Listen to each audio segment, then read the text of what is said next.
آج دنیا کراہ رہی ہے، سسک رہی ہے، وہ اندر ہی اندر ایک ٹیس محسوس کر رہی ہے، زخموں سے چور چور ہے یہ دنیا ساری میرے بھائی۔ ایسے میں میرے نبی فرما رہے ہیں، میں آپ کو ایک حدیث سنا رہا ہوں، یہ اتنی خوبصورت اتنی کمال کی حدیث ہے نا میرے بھائی، میں کہہ رہا ہوں آج پوری دنیا میں صرف میرے حضور کی یہی ایک حدیث پھیلا دی جائے، اسی ایک تعلیم کو عام کر دیا جائے نا، صرف ایک تعلیم ایک حدیث، اللہ کی قسم پوری دنیا سکون سے بھر جائے گی، ہر طرف خوشیاں ہی خوشیاں ہوں گی، پورا سماج اور پورا معاشرہ پھول بن جائے گا، اللہ کی قسم میں کہہ رہا ہوں۔ آپ دیکھیں نا کتنی کمال کی حدیث ہے۔ کسی نے اللہ کے نبی علیہ الصلوۃ والتسلیم سے آ کر کے سوال کیا، میں مفہوم حدیث آپ کو بتا رہا ہوں۔ کسی نے پوچھا یا رسول اللہ سب سے افضل صدقہ کیا ہے، یعنی کون سا ایسا عمل ہے، کون سا ایسا صدقہ ہے جو اللہ کو سب سے زیادہ پسند ہے؟ اللہ اکبر۔ میرے نبی نے اپنی قوم کے غریبوں کو دیکھا، مزدوروں کو دیکھا، غلاموں کو دیکھا کہ یار امیر آج کس طرح ان کے پشت پہ سوار ہو کر کے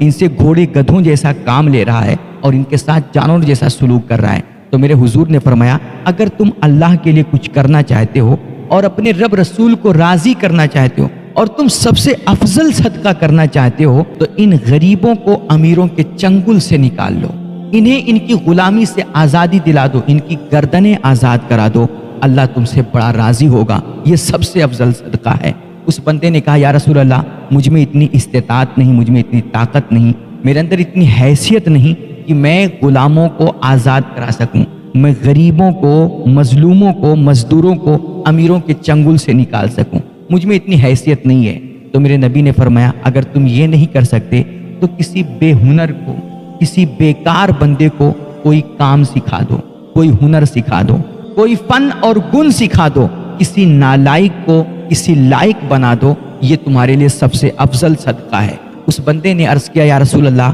مجھے خود کوئی ہنر نہیں آتا، میں خود بے علم انسان ہوں، میں خود کسی لائق نہیں، تو میں کسی نالائق کو لائق کیسے بنا سکتا ہوں؟ تو میرے نبی نے فرمایا اگر تم کسی کو کوئی ہنر نہیں سکھا سکتے، کسی کو کسی چیز کے لائق نہیں بنا سکتے، تو تم ایسا کرو کوئی کام کر رہا ہو نا تو اس کے کام میں اس کا ہاتھ بٹا دیا کرو، اس کی مدد کر دیا کرو۔ تو اس بندے نے کہا یا رسول اللہ میں یہ بھی نہیں کر سکتا، میں چونکہ وہ کوئی کام کر رہا ہے مجھے وہ فن آتا نہیں، وہ کام آتا نہیں، میں ہاتھ بٹاؤں گا تو کام بگڑ جائے گا، تو اس لیے میں یہ بھی نہیں کر سکتا۔ تو میرے نبی نے فرمایا اگر تم کسی کے کام نہیں آ سکتے، کسی کا ہاتھ نہیں بٹا سکتے، کسی کو کوئی ہنر نہیں سکھا سکتے، غریبوں کو امیروں کے چنگل سے نہیں نکال سکتے اور ان کی گردنیں نہیں آزاد کرا سکتے، یعنی تم انسانیت کو کوئی فائدہ نہیں پہنچا سکتے نا، تو کم سے کم کسی کو کوئی نقصان مت پہنچانا، کسی کو تکلیف مت دینا اور لوگوں کو اپنے شر سے محفوظ رکھنا، یہ تمہارے لیے سب سے بہترین صدقہ ہوگا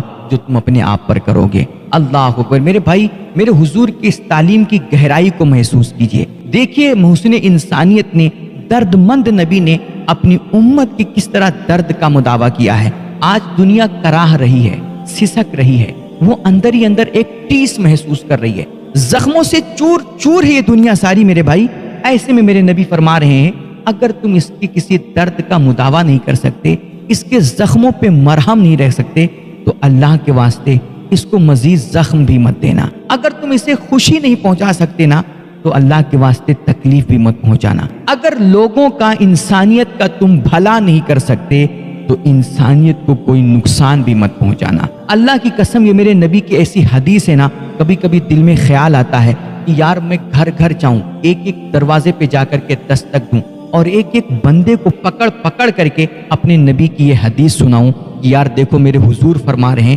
کہ اگر کسی انسان کو تم خوشی نہیں دے سکتے نا تو خدا را اسے غم بھی مت دینا، کسی انسان کو تم فائدہ نہیں پہنچا سکتے تو یار اس کا نقصان بھی مت کرنا۔ میرے بھائی صرف میرے آقا علیہ الصلوۃ والتسلیم کی یہی ایک حدیث، یہ ایک حدیث صرف پوری دنیا میں عام کر دی جائے، پوری دنیا میں پھیلا دی جائے، میرے حضور کی یہ حدیث پر ہر کوئی عمل کر لے، ایک حدیث پہ عمل کر لینا، اللہ کی قسم پوری دنیا جنت بن جائے گی، پورا معاشرہ ہمارا لہلا اٹھے گا۔ بس ایک بات یاد رکھیں، اگر کسی کو فائدہ نہیں پہنچا سکتے، کسی کو نقصان کبھی مت پہنچانا، اگر کسی کو خوشی نہیں دے سکتے، کسی کو ٹینشن کبھی مت دینا، اگر کسی کا بھلا نہیں کر سکتے تو اس کا برا کبھی مت چاہنا۔